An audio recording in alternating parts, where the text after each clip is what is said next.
The word jihad is mentioned in the Quran about 41 times. The words mercy, peace, and compassion are mentioned about 355 times. Yes, come in. Come on in, Riaz. Sit down, please. Yeah. Contrary to popular belief in most Western cultures, Islam is a religion that preaches peace and tolerance. Yes, Patricia.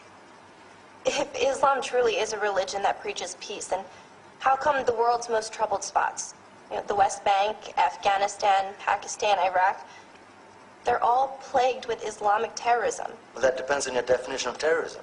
Some might argue that the U.S. invasions of countries like Iraq and Afghanistan are also acts of terrorism. No, those were acts of war to get rid of despotic regimes. Or a means of getting at a country's oil. Conspiracy theories. Well, May I? Yes, please. Go ahead, Riaz. Mr. Khan is right. I mean, if we're talking about terrorists, the world's biggest terrorists are the white superpowers.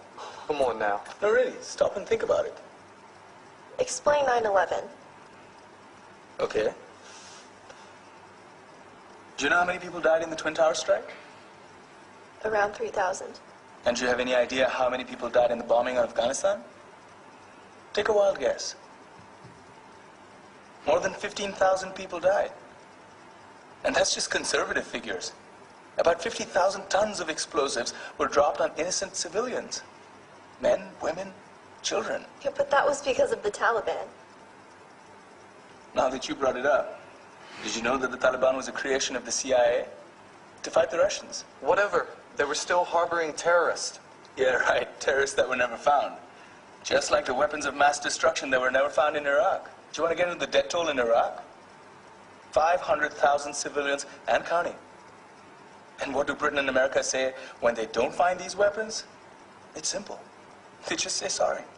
And still refuse to relinquish control of these countries. What are you trying to say? What I'm trying to say is that just because you're American, wear a fancy suit, and call yourself the president, doesn't make you any less of a terrorist.